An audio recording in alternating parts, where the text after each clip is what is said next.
Located in the heart of Amsterdam's Museum Rijn is its crown jewel. It showcases 8,000 artworks of Golden Dutch age, including Rembrandt's Night Watch and Vermeer's Milkmaid. It's truly a temple of art and history. Today I'm taking my daughter with me, and welcome to Rijksmuseum. That's me!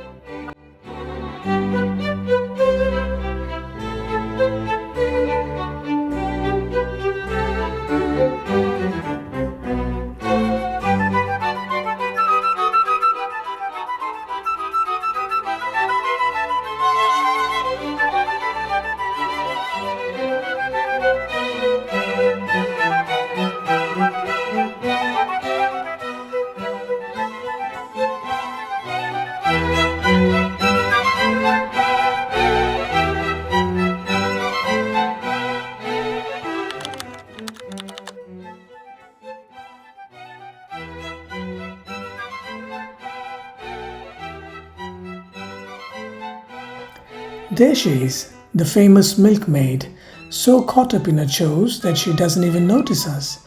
The incoming daylight is reflected everywhere in the room, but most strongly in the still life on the table and the milk jug in her hands.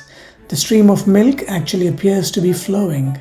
Vermeer achieved this magical effect by painting tiny dots of color to indicate spots where the light is reflected.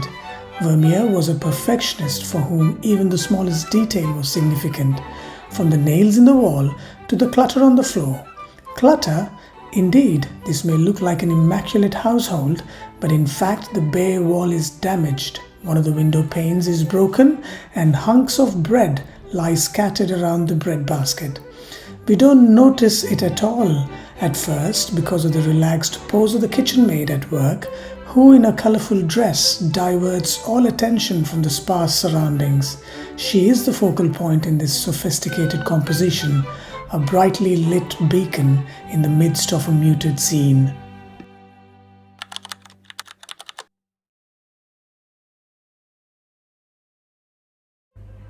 Why is the Night Watch so world famous? After all, it's basically just a portrait of a group of civic guardsmen in 17th century Amsterdam. Members of the civic guards defended the city and preserved public order. Specifically, these men are a company of infantrymen under the command of Captain Frans Bannickcock and Lieutenant Willem van Ruytenberg. They're about to set off on a daytime march through the city. However, because the painting is so dark, people in the 19th century gave it the title of Night Watch. In other words, appearances are deceiving. Rembrandt often used dark backgrounds in his paintings. This enabled him to literally put his figures in the spotlight, so creating a dramatic effect. The girl on the left is actually a kind of mascot. The claws of the bird hanging from her belt were the symbol of the guild, the word from which is related to the name for its members, cloveniers or sometimes cloveniers. Not only the dramatic lighting, but the guardsmen's gestures and poses too capture our attention. One is loading his musket, another holds aloft their pennant, and the drummer beats his drum. Instead of following the custom and portraying the men ranked in line, Rembrandt opted for this rather disorderly arrangement, suggesting they are about to advance. It is a group in action, and that's precisely what makes this painting so unique.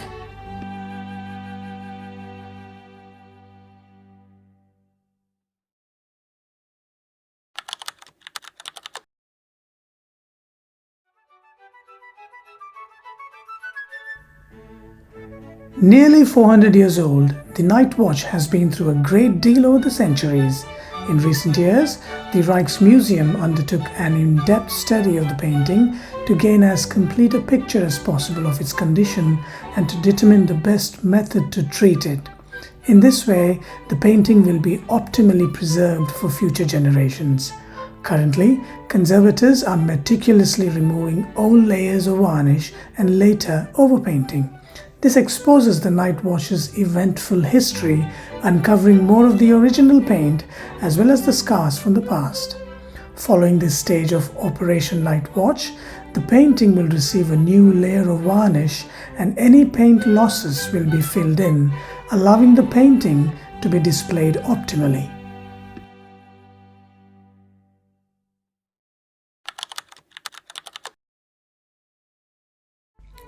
This is The Standard Bearer by Rembrandt, painted in 1636.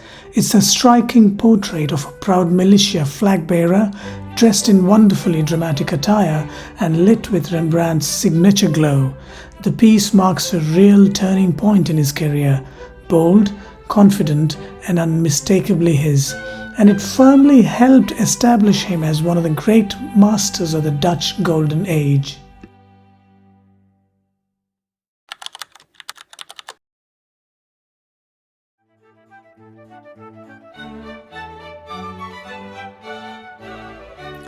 The Jewish Bride is one of Rembrandt's best-loved works. In the 19th century, it was thought to depict a father and daughter preparing for a Jewish wedding, and the title given to the painting stuck. Who the subjects are in reality is a mystery, but most likely they were contemporaries who had Rembrandt paint their portraits in the guise of the biblical couple, Isaac and Rebecca. Their clothing is anything but contemporary, however, and conforms to the type of exotic dress that Rembrandt imagined biblical people wore. A striking feature of this painting is the contrast between the subtle mood and the bold manner in which Rembrandt rendered the clothing.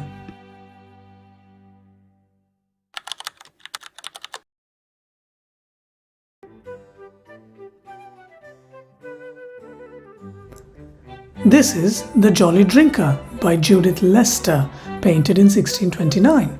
It shows a merry, flushed man raising his empty jug, his cheeks rosy from drink. Lester's lively brushwork and the smoking pipe on the table hint at both indulgence and a subtle moral warning.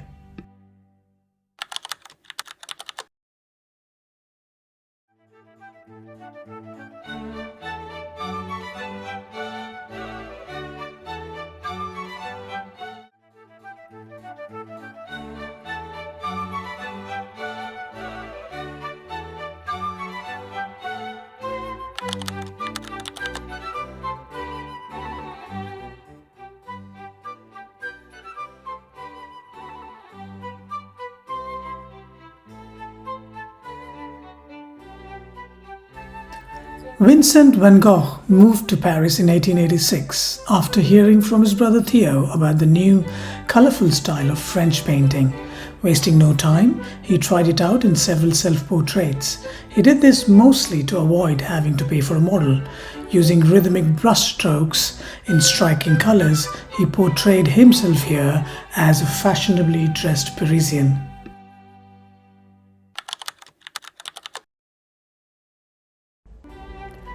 This is Young Italian Woman by Thérèse Schwartz, painted in the late 19th century. Schwartz was famous for her incredibly lifelike portraits, and you can see it here in the young woman's confident pose, rich clothing and warm Mediterranean features. The lighting is soft but striking, giving her a real sense of presence, almost as if she's about to step out of the frame.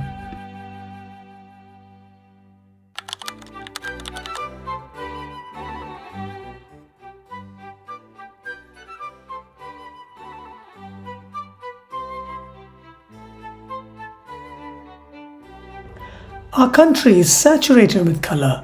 I repeat, our country is not grey, not even in grey weather, nor are the dunes grey, wrote Paul Joseph Constantin Gabriel in a letter. Unlike many Hague School painters, he actually enjoyed depicting a beautiful summer day. There are even two of them in this painting, the image of the grass, sky and mill, and their reflection in the water.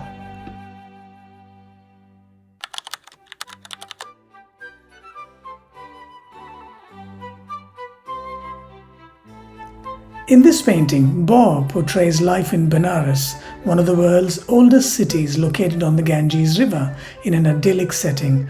Baur's 6-month trip through India in 1897 afforded him inspiration for the rest of his life. There's no room for suffering and poverty in his works of art. Instead, he focuses on the beauty of the sunlit city with a bathing woman and child and rowers pushing off a sloop. The Rijksmuseum isn't just about paintings. You'll find everything from modern take on the grandfather clock to stunning sculptures, intricate Delftware, and countless other treasures. I've only shown a few of the famous paintings, including my favorite, the Milkmaid, but there are so many more waiting to be discovered. It truly is a temple of art and history. I hope you enjoyed this visit as much as I did. Thank you for watching, and I'll see you in the next one.